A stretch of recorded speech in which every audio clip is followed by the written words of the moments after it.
Hi friends, welcome to my YouTube channel. Guys, ಇವತ್ತು ಯುಗಾದಿ ಹಬ್ಬದ್ದು ಧಾನ್ಯ ಪೂಜೆ. ಸೊ ಇವತ್ತು ನಾವು ಮನೇಲಿ ಧಾನ್ಯ ಪೂಜೆ ಮಾಡ್ತೀವಿ. ಬೆಳಗ್ಗೆನೇ ಇದ್ದು ಬೇಗ ನೈಟು ಸ್ವಲ್ಪ ಮಳೆ ಬಂದಿದೆ, ನಮಗೆ ಗೊತ್ತೇ ಆಗಿಲ್ಲ. ಒಂಥರ ಕೂಲ್ ಆಗ್ತಿದೆ ಮನೆಯೆಲ್ಲ. ತುಂಬ ಸೆಕೆ ಇತ್ತು, ನೈಟ್ ಮಲಗೋಕ್ಕಾಗ್ತಿರ್ಲಿಲ್ಲ, ಅಷ್ಟು ಸೆಕೆ ಇತ್ತು. ಸೊ ಸ್ವಲ್ಪ ಮಟ್ಟಿಗೆ ಕೂಲ್ ಆಗಿದೆ. ನಾನು ರಂಗೋಲಿ ಎಲ್ಲ ಬಿಡಿಸಿ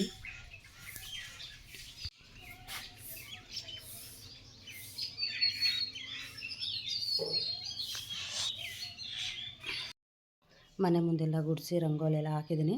ಈಗ ಋತುಗೆ ಟಿಫನ್ ಮಾಡಿ ಕಳಿಸಿ ನಂತರ ನಾನು ಮನೆಯೆಲ್ಲ ಕ್ಲೀನ್ ಮಾಡ್ಕೊಂಡು, ಇನ್ನು ಆಲ್ರೆಡಿ ಎಲ್ಲ ಒಂದು ವಾರದಿಂದ ಕ್ಲೀನ್ ಮಾಡಿದ್ದೀವಿ. ಮನೇಲಿ ನಾವು ಹಿರಿಯವರಿಗೆ ಎಡೆ ಇಡ್ತೀವಲ್ವ, ಸೊ ಹಾಗಾಗಿ ನಾನು ಟಿಫನ್ ಮಾಡಿ ಕಳಿಸಿದ ನಂತರ ನಾನು ಧಾನ್ಯ ಪೂಜೆಗೆ ಎಲ್ಲ ರೆಡಿ ಮಾಡ್ಕೋಬೇಕು. ಎಷ್ಟು ಗಂಟೆಯಿಂದ ಎಷ್ಟು ಗಂಟೆಗೆ ಧಾನ್ಯ ಪೂಜೆ ಅಂತ ನೋಡ್ತೀನಿ ಸಮಯನ. ಸೊ ಯಾವಾಗಲೂ ಬೆಳಗ್ಗೆನೇ ಮಾಡ್ತೀವಿ ಸಾಮಾನ್ಯವಾಗಿ. ಇವತ್ತು ಋತುಗೆ ಎಕ್ಸಾಮ್ ಇರೋದ್ರಿಂದ ಅವನ್ನ ಕಳಿಸಿದ ನಂತರ ನನ್ನ ಮನೇಲಿ ಪೂಜೆ ಮಾಡಬೇಕು. ಈಗ ಅವನು ದೊಡ್ಡವನಿಗೆ ಎಕ್ಸಾಮ್ ಎಲ್ಲ ಮುಗಿದಿದೆ, ಅವನ್ನ ಕರ್ಕೊಂಡ್ಬಿಟ್ಟು ಬಂದಿದ್ದೀವಿ. ಸೊ ಈಗ ಅವ್ನು ಕಳಿಸಿದ ನಂತರ ಮನೆಯಲ್ಲೆಲ್ಲ ಸ್ವಲ್ಪ ತಯಾರಿ ಮಾಡ್ಕೋಬೇಕು. ನಮ್ಮ ಮನೆಯವ್ರಿಗೂ ಇದೆಲ್ಲ ತರಕ್ಕೆ ಹೋಗಿದ್ದಾರೆ, ಮಾವಿನ ಸೊಪ್ಪು ಎಲ್ಲ. ಸೊ ಟಿಫನ್ಗೆ ದೋಸೆಗೆ ರೆಡಿ ಮಾಡಿಟ್ಟಿದ್ದೀನಿ. ಲೈಟಾಗಿ ನಾವು ಚಟ್ನಿ ಮಾಡಿ ಸಾಂಬಾರಿದೆ. ಸೊ ಅವನು ಸ್ಕೂಲಿಗೆ ಕಳ್ಸೋಕ್ಕೆ ಏನಾದ್ರು ಚಟ್ನಿ ಮಾಡಿ ಆಮೇಲೆ ಅವನಿಗೆ ಕಳಿಸಿದ ನಂತರ ನಾನು ಶುರು ಮಾಡ್ಕೊತೀನಿ. ಸೊ ಗೈಸ್, ಮೊದಲನೇದಾಗಿ ಎಲ್ಲರಿಗೂ ಯುಗಾದಿ ಹಬ್ಬದ ಶುಭಾಶಯಗಳು. ಎಷ್ಟೋ ಜನ ಧಾನ್ಯ ಪೂಜೆ ಮಾಡಲ್ಲ, ಅಂದರೆ ಕೆಲವೊಂದು ಕಾರಣ ಇರುತ್ತೆ. ಬ್ರಾಹ್ಮಣರು ಸಿಗೋಲ್ಲ ಅಥವಾ ಐನರುಗಳು ಸಿಗೋಲ್ಲ ಅಂತ. ನಮಗೆ ಸಿಗೋಲ್ಲ. ನಾವೊಂದು ಫಸ್ಟು ಒಂದು 3-4 ವರ್ಷ ಕರ್ಕೊಂಬಂದು ಪೂಜೆ ಮಾಡಿದ್ವಿ. ಬಟ್ ಇವಾಗ ನಮಗೂ ಕೂಡ ಇಲ್ಲಿ ಸಿಗೋಲ್ಲ. ಸೊ ನಾವೇನು ಮಾಡ್ತೀವಿ ಅಂದರೆ ಮನೇಲೇ ಪೂಜೆ ಮಾಡಿ ಗೋಮಾತೆ ಹಸುವಿಗೆ ಕೊಡ್ತೀವಿ, ಇಲ್ಲಾಂದರೆ ದೇವಸ್ಥಾನಗಳಿಗೆ ಕೊಡ್ತೀವಿ. ದೇವಸ್ಥಾನಗಳಿಗೆ ಕೊಟ್ಟರೆ ಅಲ್ಲಿ ಯಾವಾಗಲಾದ್ರೂ ಒಂದು ಸಲ ಐನರುಗಳು ಬಂದೇ ಬರ್ತಾರೆ, ಅಂದರೆ ಬ್ರಾಹ್ಮಣರು ಅಥವಾ ಯಾರೋ ಒಬ್ರು ಇದ್ದೇ ಇರ್ತಾರೆ. ಸೊ ಅವ್ರು ಬಳಸ್ಕೊತಾರೆ. ಹಾಗಾಗಿ ಎಲ್ಲದಕ್ಕಿಂತ ಹೆಚ್ಚಾಗಿ ನಾವು ಗೋಮಾತೆ ಕೊಡ್ತೀವಿ. ದೇವಸ್ಥಾನಕ್ಕೆ ಕಡಿಮೆನೇ ಕೊಡೋದು. ಮನೆಯಲ್ಲಿರೋ ಅಂಥ ಹಸುವನ್ನು ಕರ್ಕೊಂಡು ಬಂದು ನಾವು ಧಾನ್ಯ ಕೊಡ್ತೀವಿ. ಮುಕ್ಕೋಟಿ ದೇವರುಗಳಿಗೆ ಸಮ ಗೋಮಾತೆ. ಸೊ ಹಾಗಾಗಿ ನಾವು ಪ್ರತಿ ವರ್ಷ ಅದೇ ಥರ ಮಾಡೋದು. ಹಾಗೆ ಎಷ್ಟೋ ಜನ ಬ್ರಾಹ್ಮಣರು ಸಿಗೋಲ್ಲ ಅಂತಲೇ ಬಿಟ್ಬಿಟ್ಟಿದ್ದಾರೆ. ದಯವಿಟ್ಟು ಧಾನ್ಯ ಕೊಡೋರಿದ್ದು ಬಿಟ್ಟಿದ್ರೆ ಕಂಟಿನ್ಯೂ ಮಾಡಿ, ಯಾಕಂದರೆ ತುಂಬ ಒಳ್ಳೆಯದು. ನನಗಂತೂ ಪರ್ಸ್ನಲಿ ತುಂಬ ಹೆಲ್ಪ್ ಆಗಿದೆ, ತುಂಬ ಒಳ್ಳೆಯದಾಗಿದೆ. ಸೊ ಹಾಗಾಗಿ ನಾನು ಹೇಳ್ತಾ ಇರೋದಷ್ಟೇ. ಮನೇಲಿ ಧಾನ್ಯ ಪೂಜೆ ಮಾಡೋದ್ರಿಂದ ದುಡ್ಡೆಲ್ಲ ಸುರಿಯುತ್ತೆ ಅಂತ ಹೇಳಲ್ಲ, ಮನೇಲಿ ನೆಮ್ಮದಿ, 3 ಹೊತ್ತು ಊಟಕ್ಕೆ ನೆಮ್ಮದಿಗೆ ಕೊರತೆ ಇಲ್ಲ. ನಾನು ಪರ್ಸ್ನಲಿಯಾಗಿ ಕಂಡುಕೊಂಡಿರೋದನ್ನ ನಾನು ನಿಮ್ಮ ಜೊತೆ ಶೇರ್ ಮಾಡ್ಕೊತಿದ್ದೀನಿ. ಯಾಕಂದರೆ ವರ್ಷ ಎಲ್ಲ ಬೆಳೆದಿರೋ ಧಾನ್ಯನ ಇವತ್ತು ಪೂಜೆ ಮಾಡಿ ಗೋಮಾತೆ ಕೊಟ್ಟರೆ ಒಂಥರ ನೆಮ್ಮದಿ, ತೃಪ್ತಿ ಆಗುತ್ತೆ, ಮನೆಗೂ ಒಳ್ಳೆಯದಾಗುತ್ತೆ, ಪಾಸಿಟಿವ್ ವೈಬ್ಸ್ ಇರುತ್ತೆ. ಸೊ ಹಾಗಾಗಿ ಯಾರೂ ದಯವಿಟ್ಟು ಮಿಸ್ ಮಾಡ್ಕೋಬೇಡಿ. ಒಳ್ಳೆ ಮಾಡೋ ಅಂಥ ಕೆಲಸನ ಆದಷ್ಟು ಬಿಟ್ಟಿರ್ತಾರೆ, ಅಂದರೆ ಕಾರಣಾಂತರಗಳಿಂದ ಬಿಟ್ಟಿರ್ತಾರೆ. ಏನಾರುಗಳು ಸಿಗೋಲ್ಲ, ಕೊಡೋಕ್ಕಾಗಲ್ಲ ಅದಕ್ಕೋಸ್ಕರ ಈ ಥರ ಮಾಡಿ. ಹಳ್ಳಿಗಳಲ್ಲಿ ಸಾಮಾನ್ಯವಾಗಿ ಎಲ್ಲರ ಮನೇಲೂ ಹಸುಗಳಿದ್ದೇ ಇರುತ್ತೆ. ಸಿಟಿಗಳಲ್ಲೂ ಸಾಮಾನ್ಯವಾಗಿ ಇದ್ದೇ ಇರುತ್ತೆ, ಅಂದರೆ ಹೊರಗಡೆ ಎಲ್ಲ ನೋಡ್ತಿರ್ತೀರ. ಸಿಟಿಗಳಲ್ಲಿ ಹಸುಗಳಿಲ್ಲ ಅಂದರೆ ದೇವಸ್ಥಾನಗಳಿಗೆ ಕೊಡ್ಬೋದು, ತೊಂದರೆ ಇಲ್ಲ. ಒಳ್ಳೆ ಕಾರ್ಯ ಆದಷ್ಟು ನಿಲ್ಲಿಸಬಾರ್ದು. ಸೊ ಹಾಗಾಗಿ ಬನ್ನಿ ಗೈಸ್, ಇವತ್ತು ಯಾವ ಥರ ಇರುತ್ತೆ ಡೇ ಅಂತ ನಿಮ್ಮ ಜೊತೆ ಶೇರ್ ಮಾಡ್ಕೊತೀನಿ. ಇವತ್ತು ಫಸ್ಟ್ ಅವನು ಟಿಫನ್ ಮಾಡಿ ಕಳಿಸಿದ ನಂತರ ಆಮೇಲೆ ಪೂಜೆ. ಅವನು ಪೂಜೆಗೆ ಇರೋಕ್ಕಾಗಲ್ಲ, ಯಾಕಂದರೆ ಅವನಿಗೆ 7:45-8 ಗಂಟೆಗೆಲ್ಲ ವ್ಯಾನ್ ಬಂದೋಗ್ಬಿಡುತ್ತೆ. ಸೊ ಹಾಗಾಗಿ ಅರ್ಧಂಬರ್ಧ ಆಗುತ್ತೆ. ಪೂಜೆ ಅರ್ಧ ಆದರೆ ಅವನಿಗೂ ಹಿಂಸೆ, ನಮಗೂ ಹಿಂಸೆ ಅಂತ ಅಷ್ಟೇ. ಸೊ ಗೈಸ್, ಕಂಟಿನ್ಯೂ ಮಾಡ್ತೀನಿ ಫುಲ್ ಡೇನ. ಯಾರೂ ಮಿಸ್ ಮಾಡ್ದಲ್ಲೇ ಧಾನ್ಯ ಪೂಜೆ ಮಾಡಿ. ಹಾಗೆ ನಾನು ಹಬ್ಬಕ್ಕೆ ಅಂತಲೇ ಬೆಣ್ಣೆ ತರಿಸಿದ್ದೆ. ಮನೇಲಿರೋದು ಆಲ್ರೆಡಿ ಯೂಸ್ ಮಾಡಿರ್ತೀವಲ್ಲ, ಎಂಜಲಾಗಿರುತ್ತೆ ಅಂತ ಅಷ್ಟೇ. ಇನ್ನು ಹಿರಿಯರಿಗೆ ಎಡೆ ಇಡಬೇಕಲ್ಲ, ಎಂಜಲು ಮಳಿಗೆ ಆಗಿರೋದು ಏನು ಬಳಸಲ್ಲ. ಹಾಗೆ ನಾನು ಯಾವಾಗ ತುಪ್ಪ ಕಾಯಿಸಿದ್ರು ಕೂಡ ಮಸಾಲೆ ತುಪ್ಪನೇ. ನಮ್ಮ ಮನೇಲಿ ಮಸಾಲೆ ತುಪ್ಪನೇ ಅಡ್ಜಸ್ಟ್ ಆಗಿರೋದು. ಸಪ್ಪೆ ತುಪ್ಪ ಅಷ್ಟೊಂದು ಇಷ್ಟಪಡಲ್ಲ. ಒಂದು 4-5 ದಿವಸ ತಿಂತಾರೆ, ಆಮೇಲೆ ಯಾಕೋ ಒಂಥರ ಸ್ಮೆಲ್ಲಿದೆ ಅಂತ ಅಂತಾರೆ. ಸೊ ಹಾಗಾಗಿ ನಾನು ಮಸಾಲೆ ತುಪ್ಪನೇ ಜಾಸ್ತಿ. ಕೆಮ್ಮು ಏನೂ ಆಗಲ್ಲ ಅಂತ ನಾನು ತುಂಬ ಸಲ ನೋಡಿದ್ದೀನಿ. ಕೆಲವ್ರಿಗೆ ಸಪ್ಪೆ ತುಪ್ಪದಲ್ಲಿ ಕೆಮ್ಮಾಗಿರುತ್ತೆ. ಸೊ ಹಾಗಾಗಿ ನಾನು ಮಸಾಲೆ ತುಪ್ಪನೇ ಬಳಸೋದು. ಎಲ್ಲ ಕೆಲಸ ಮುಗೀತು. ಸೊ ಇವತ್ತು ಸ್ಯಾರಿ ಹಾಕ್ಕೊಳ್ಳೋಣ ಅಂತ. ನಾನು ಯಾವಾಗಲೇ ಯೂಶ್ವಲಿ ದೇವ್ರ ಪೂಜೆ ಮಾಡಬೇಕಾದ್ರೆ ಸೀರೆಯಿಂದಲೇ ಮಾಡೋದು, ಸೀರೆ ಇಲ್ದಲೇ ಮಾಡಲ್ಲ. ಸೊ ಈ ಸೀರೆ ಹಾಕೋಣ ಅಂತ ಹಾಗೆ ದೇವ್ರ ಮನೆಗೆ ಎಲ್ಲ ರೆಡಿ ಮಾಡಿಟ್ಟಿದ್ದೀನಿ. ಪತ್ರೆಗಳು ಎಲ್ಲ ತಂದು ಇಟ್ಟಿದ್ದೀನಿ. ಸೊ ಇನ್ನು ದೇವ್ರ ಮನೆಗೆ ಎಲ್ಲ ತೊಳೆದು ಎಲ್ಲ ನೀಟೆಲ್ಲ ಆಗಿದೆ. ಅಲಂಕಾರ ಮಾಡಿ ಪೂಜೆ ರೆಡಿ ಮಾಡಬೇಕು. ಎಸ್ ಬನ್ನಿ. ಸಿಂಪಲ್ಲಾಗಿ ಒಂದು ರಂಗೋಲಿ. ನನಗೆ ಜಾಸ್ತಿ ರಂಗೋಲಿ ಬರಲ್ಲ, ಸೊ ಹಾಗಾಗಿ ಒಂದೆಲ್ಲ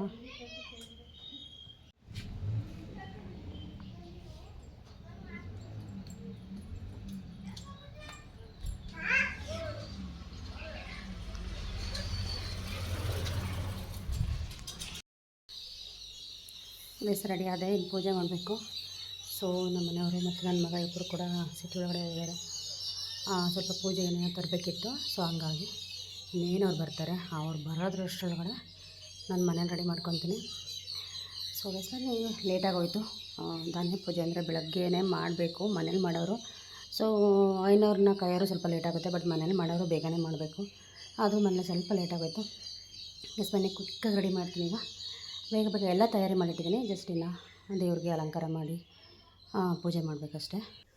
ಹಾಗೆ ನಾನು ಪೂಜೆ ಮಾಡೋ ರೀತಿನ ನಿಮ್ಮ ಜೊತೆ ಶೇರ್ ಮಾಡ್ತಾಯಿದ್ದೀನಿ. ಧಾನ್ಯ ಪೂಜೆ ಅಂದರೆ ಎಲ್ರಿಗೂ ಗೊತ್ತಿರುತ್ತೆ. ಯೂಶ್ವಲಾಗಿ 9 ಥರದ ಧಾನ್ಯ ಅಂತ. ಹಾಗೆ 9 ಜೊನ್ನೆ. ಕೆಲವರು ದೇವ್ರ ಮನೆಯಲ್ಲಿ ಪೂಜೆ ಮಾಡ್ತಾರೆ, ಕೆಲವರು ಹೊರಗಡೆ ಪೂಜೆ ಮಾಡ್ತಾರೆ. ನಾನು ದೇವ್ರ ಮನೆಯಲ್ಲೇ ಪ್ರತಿ ವರ್ಷವೂ ಪೂಜೆ ಮಾಡೋದು. ಹಾಗೆ ದೇವ್ರ ಮನೆಯಲ್ಲಿ 9 ಮನೆಗಳನ್ನ ಬರಿತೀನಿ. ಫಸ್ಟು ಕಳಸನ ಹೂಡ್ತೀನಿ. ಕಳಸನ ಹೂಡಿ ಗಣೇಶನಂದರೆ ವಿಘ್ನ ವಿನಾಯಕ ಇಲ್ದಲೆ ಯಾವುದೇ ಕಾರ್ಯ ನೆರವೇರಲ್ಲ. ಗಣೇಶನ ಇಟ್ಟು ನಂತರ ಆಮೇಲೆ ನಾನು 9 ಮನೆಗಳಿಗೆ ಅರಿಶಿನ, ಕುಂಕುಮ, ವಿಭೂತಿ ಎಲ್ಲ ಇಟ್ಟು ನಾವು ಹಾಕಿಟ್ಟಿರೋ ಅಂಥ 9 ಥರದ ಧಾನ್ಯದ ಜೊನ್ನೆಗಳನ್ನ ಕೂಡ ಆ 9 ಮನೆಗೆ ಇಟ್ಟು ನಂತರ 9 ಥರದ್ದು ಪತ್ರೆ. ಸಾಮಾನ್ಯವಾಗಿ ಹಳ್ಳಿ ಕಡೆ ಸಿಗುತ್ತೆ, ಸಿಟಿ ಕಡೆ ಗೊತ್ತಿಲ್ಲ. ಹಾಗೆ 9 ಥರದ್ದು ಪತ್ರೆ ಇಲ್ಲ ಅಂದರೆ 9 ಥರದ್ದು ಹೂವನ್ನಾದರೂ ನೀವು ಬಳಸಲೇಬೇಕಾಗುತ್ತೆ ಧಾನ್ಯ ಪೂಜೆಗೆ. ನಾವು ಹಳ್ಳಿ ಕಡೆ ಸಿಗೋದ್ರಿಂದ ನಮಗೆ ತೊಂದರೆ ಇಲ್ಲ. ಹಾಗೆ ಸಿಟಿ ಕಡೆ ಸಿಗುತ್ತೆ ಇಲ್ವ ಗೊತ್ತಿಲ್ಲ. ಸೊ ಹಾಗಾಗಿ ನಾನು ಮಾಡೋ ರೀತಿನ ಈ ಥರ ನಿಮ್ಮ ಜೊತೆ ಶೇರ್ ಮಾಡ್ತಾಯಿದ್ದೀನಿ. ನನಗೆ 9 ಥರದ್ದು ಪತ್ರೆ ಸಿಗಲಿಲ್ಲ, ಅದಕ್ಕೆ 4 ಥರದ್ದು ಹೂವನ್ನು ಸೇರಿಸಿ 9 ಥರದ್ದು ಮಾಡಿ ನಾನು ಪೂಜೆ ಮಾಡ್ತಾಯಿರೋದು. ನಾನು ಪ್ರತಿ ವರ್ಷ ಮಾಡೋದು ಇದೇ ಥರ. ಪ್ರತಿಯೊಂದು ಧಾನ್ಯಕ್ಕೂ ಕೂಡ 1 ರೂಪಾಯಿ ಕಾಯಿನ್ನು, ಹಾಗೆ ಗಣೇಶನ ಹತ್ರಕ್ಕೂ ನಿಮಗೆ ನಿಮ್ಮ ಶಕ್ತಿ ಅನುಸಾರ ಎಷ್ಟು ಆಗುತ್ತೋ ಅಷ್ಟನ್ನು ದುಡ್ಡಿಟ್ಟು ನಂತರ ಪ್ರತಿಯೊಂದು ಜೊನ್ನೆಗೂ ಕೂಡ ಅರಿಶಿನ ಕುಂಕುಮ ಎಲ್ಲ ಇಟ್ಟು, ಹಾಗೆ ಪ್ರತಿಯೊಂದು ಜೊನ್ನೆಗೂ ಪತ್ರೆ ಹೂವು ಇಟ್ಟು, ಒಂದೊಂದು ಜೊನ್ನೆಗೂ ಹೂವು ಪತ್ರೆ ಇಡಬೇಕಾದ್ರೂ ನಿಮ್ಮ ಒಂದು ಏನು ಕೋರಿಕೆ ಅದನ್ನು ಬೇಡಿಕೊಂಡು ಒಂದೊಂದು ಜೊನ್ನೆಗೂ ಇಟ್ಟು ನಮಸ್ಕಾರ ಮಾಡಿ. ಪ್ರತಿ ವರ್ಷ ಇದೇ ಥರ ಮಾಡಿ ಯಾವುದೇ ರೀತಿ ಮನೇಲಿ ಒಂದು ಆರ್ಥಿಕವಾಗಿ ಹಾಗೆ ದವಸ ಧಾನ್ಯಗಳಿಗೆ ತೊಂದರೆ ಬರಲ್ಲ. ಗೊತ್ತಿರೋದನ್ನು ನಾನು ಶೇರ್ ಮಾಡ್ತಾ ಇರೋದು. ನನಗೆ ತುಂಬ ಅನುಭವ ಆಗಿದೆ ಈ ಥರದ್ದು. ಸೊ ಹಾಗಾಗಿ ನಿಮ್ಮ ಜೊತೆ ಶೇರ್ ಮಾಡ್ತಾಯಿದ್ದೀನಿ. ಸೊ ಗೈಸ್, ನಾನು ಮಾಡೋದು ಈ ಥರ ನನ್ನ ಅನುಭವನ ನಿಮ್ಮ ಜೊತೆ ಶೇರ್ ಮಾಡಿದ್ದೀನಿ. ನನಗೂ ಕೂಡ ಯಾರೋ ಬೇರೆಯವರು ತಿಳಿಸಿದ್ದು, ಅದೇ ಥರ ನಾನು ಕೂಡ ಫಾಲೋ ಅಪ್ ಮಾಡ್ಕೊಂಡು ಹೋಗ್ತಾಯಿದ್ದೀನಿ. ಆದಷ್ಟು ನನಗೆ ಒಳ್ಳೆಯದೇ ಆಗಿದೆ. ಈ ರೀತಿ ಮಾಡೋದ್ರಿಂದ ಯಾವುದೇ ರೀತಿ ಏನೂ ಆಗಿಲ್ಲ ಅನ್ನೋ ಥರ ಏನಿಲ್ಲ, ನನಗೆ ತುಂಬ ಅನುಕೂಲಗಳೇ ಆಗಿದೆ. ಹಾಗಾಗಿ ನಿಮ್ಮ ಜೊತೆ ಶೇರ್ ಮಾಡ್ತಾಯಿದ್ದೀನಿ. ನಂದು ಕೂಡ ಎಲ್ಲ ಕಂಪ್ಲೀಟ್ ಪೂಜೆ ಆಯಿತು. ಸೊ ಎಲ್ಲ ಜೊನ್ನೆಗಳು ಕೂಡ ಹೂವು ಎಲ್ಲ ಇಟ್ಟು ನಾನು ನಂತರ ತೆಂಗಿನಕಾಯಿ ಹೊಡೆದು ಪೂಜೆನ ಸಲ್ಲಿಸ್ತೀನಿ. ನನಗೆ ತುಂಬ ಇಷ್ಟವಾದ ಪೂಜೆ ಇದು ಧಾನ್ಯ ಪೂಜೆ. ನಾನು ಮನೇಲೂ ಕೂಡ ಯೂಶ್ವಲಿ ಆಗಿ ನಾನು ಪ್ರತಿ ದಿವಸ ಧಾನ್ಯಗೆ ಒಂದು ಬಟ್ಟೆಲಿ ಧಾನ್ಯ ಕಟ್ಟಿಟ್ಟು ಪೂಜೆ ಮಾಡಿರ್ತೀನಿ. ಅದು ಪ್ರತಿ ದಿವಸ ನಡೆಯುತ್ತೆ. ಬಟ್ ವಿಶೇಷವಾಗಿ ಯುಗಾದಿ ಹಬ್ಬದ ದಿವಸ ಈ ಥರ ಮಾಡ್ತೀನಿ. ನಮ್ಮ ಮನೇಲಿ ಈ ಥರ ಇತ್ತು ಧಾನ್ಯ ಪೂಜೆ. ಸೊ ಈಗೆಲ್ಲ ಪೂಜೆ ಆದ ನಂತರ ನಮ್ಮ ಮನೇಲಿ ಒಂದು ಹಸು ಇದೆ. ಸೊ ಅವ್ರನ್ನ ಕರ್ಕೊಂಡು ಬಂದು ಮನೆಗೆ ನಾವು ಧಾನ್ಯನ ಅವ್ರಿಗೆ ಕೊಡೋದು. ಸೊ ನಮ್ಮ ಮನೇಲಿ ಪೂಜೆ ಈ ಥರ ಇದೆ ನೋಡಿ.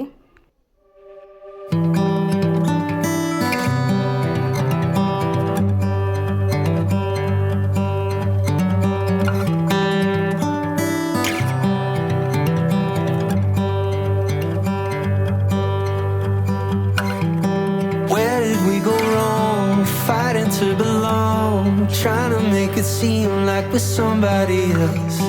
Set the perfect frame of hide behind the makeup, like it's worth the cost of losing yourself.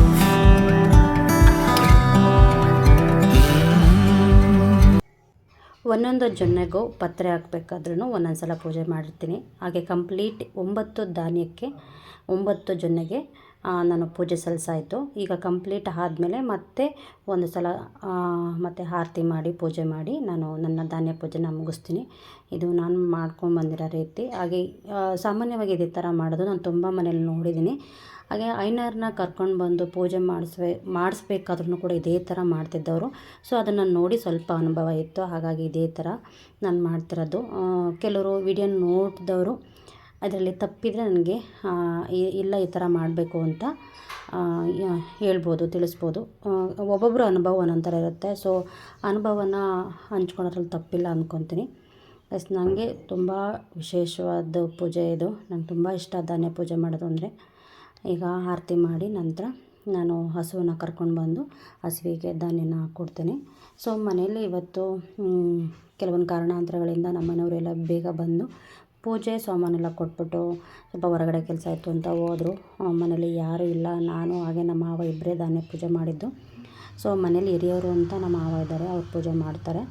ಅವ್ರು ಪೂಜೆ ಮಾಡಿದ ನಂತರ ಹಸುನ ಕರ್ಕೊಂಡ್ಬಿಟ್ಟು ಬಂದು ನಾವು ಧಾನ್ಯನ ಕೊಡ್ತೀನಿ. ಈಗ ನಮ್ಮ ಮಾವ ಬಂದು ಪೂಜೆ ಮಾಡ್ತಿದ್ದಾರೆ. ನಂತರ ಧಾನ್ಯನ ಕೊಡೋದು. ಮನೇಲಿ ಯಾರಾದರೂ ಒಬ್ಬರು ಹಿರಿಯರು ಪೂಜೆ ಮಾಡಿದ್ರೆ ಒಳ್ಳೆಯದು. ಸೊ ಹಾಗಾಗಿ ನಮ್ಮ ಮನೆಯವರು ಯಾರೂ ಇಲ್ಲ, ಹಾಗಾಗಿ ಅವರೇ ಕೂಡ ಮಾಡ್ತಾಯಿದ್ದಾರೆ.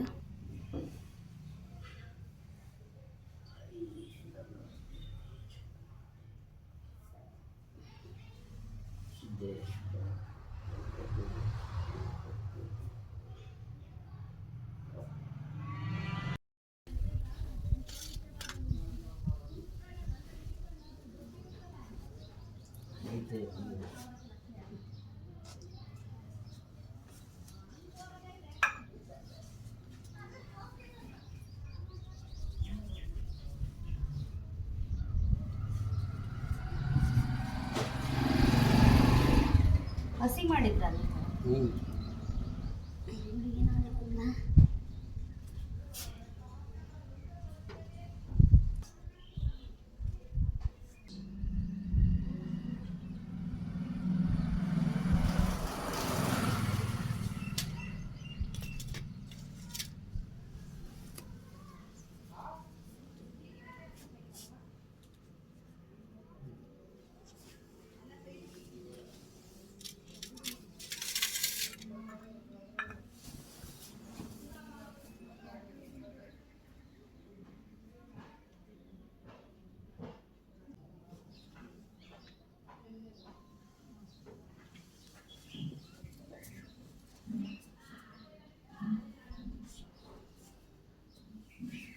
ಹಾಗೆ ಮನೇಲಿ ಧಾನ್ಯ ಪೂಜೆ ಮಾಡಿದ ನಂತರ ಹಸುನ ಕರ್ಕೊಂಡು ಬಂದು ನಾವೇನು ಹಸುಗೆ ಪೂಜೆ ಮಾಡಿದ ನಂತರ ನಾವು ಧಾನ್ಯ ಕೊಡೋದು. ಧಾನ್ಯ ತಿನ್ಸೋಕ್ಕಿಂತ ಮುಂಚೆ ಹಸುವಿಗೆ ಬೆಳ್ಳಿ ಅಥವಾ ಚಿನ್ನನ ಮುಟ್ಟಿಸ್ಬೇಕಂತೆ. ಅದು ದೊಡ್ಡವರು ಮಾಡ್ಕೊಂಡು ಬಂದಿರೋದು. ಸೊ ಸಂಪತ್ತು ಹೆಚ್ಚಾಗುತ್ತೆ ಅನ್ನೋದು ಒಂದು ನಂಬಿಕೆ. ಅದು ನನಗೂ ಬೇರೆ ಯಾರೋ ಹೇಳಿದ್ದು. ಸೊ ಅದನ್ನು ನಾನು ಕೂಡ ನಡೆಸ್ಕೊಂಡು ಬರ್ತಾಯಿದ್ದೀನಿ. ಬೆಳ್ಳಿ ಅಥವಾ ಚಿನ್ನ ಏನಾದರೂ ಒಂದನ್ನು ಹಸುವಿಗೆ ತಾಗಿಸ್ಬೇಕು ಅಂತ. ಹಾಗೆ ಪ್ರತಿ ವರ್ಷ ಇದ್ರ ತಾಯಿಗೆ ನಾವು ಧಾನ್ಯನ ಕೊಡ್ತಾಯಿದ್ದು. ಈಗ 3 ವರ್ಷದಿಂದ ಈಗ ಮಗಳು ಧಾನ್ಯನ ತಗೊಳ್ತಾ ಇದ್ದಾರೆ, ತಿಂತಾಯಿದ್ದಾರೆ. ಓಕೆ ಫ್ರೆಂಡ್ಸ್, ಇಲ್ಲಿಗೆ ಧಾನ್ಯ ಪೂಜೆ ಮುಗೀತು. ಹಸುಗೂ ಪೂಜೆ ಮಾಡಿ ಧಾನ್ಯ ಕೊಟ್ಟಾಯಿತು. ನಮ್ಮ ಮನೇಲಿ ಧಾನ್ಯ ಪೂಜೆ ಈ ಥರ ಇರುತ್ತೆ. ನಿಮ್ಮಲ್ಲಿ ಯಾವ ಥರ ಇದೆ ಅಂತ ನಮಗೂ ಕೂಡ ತಿಳಿಸಿ. ನಮ್ಮ ಮನೇಲಿ ಮಾಡಿರೋ ಧಾನ್ಯ ಪೂಜೆ ರೀತಿ ಹೇಗಿತ್ತು ಅಂತ ಕಮೆಂಟಲ್ಲಿ ತಿಳಿಸಿ ಅಂತ ಹೇಳ್ತಾ ವಿಡಿಯೋನ ಇಲ್ಲಿಗೆ ಎಂಡ್ ಮಾಡ್ತೀನಿ. ಯಾರೆಲ್ಲ ನೋಡ್ತಿದ್ದೀರಾ ಹೊಸಬ್ರು, ಪ್ಲೀಸ್ ಲೈಕ್ ಮಾಡಿ, ಶೇರ್ ಮಾಡಿ, ಕಮೆಂಟ್ ಮಾಡಿ, ಹಾಗೆ ಸಬ್ಸ್ಕ್ರೈಬ್ ಮಾಡ್ಕೊಂಡು ನೋಡಿ, ಕೊನೆವರೆಗೂ ವಾಚ್ ಮಾಡಿ ಸಪೋರ್ಟ್ ಮಾಡ್ತಾಯಿರಿ. ಹಳ್ಳಿಯಿಂದ ಯಾವ ಥರ ಇದೆ, ಹಳ್ಳಿ ಪ್ರಕೃತಿ ಯಾವ ಥರ ಇದೆ ಅಂತ ತಿಳಿಸ್ಕೊಡ್ತೀನಿ ಅಂತ ಹೇಳ್ತಾ ವಿಡಿಯೋ ಎಂಡ್ ಮಾಡ್ತೀನಿ. ಬಾಯ್.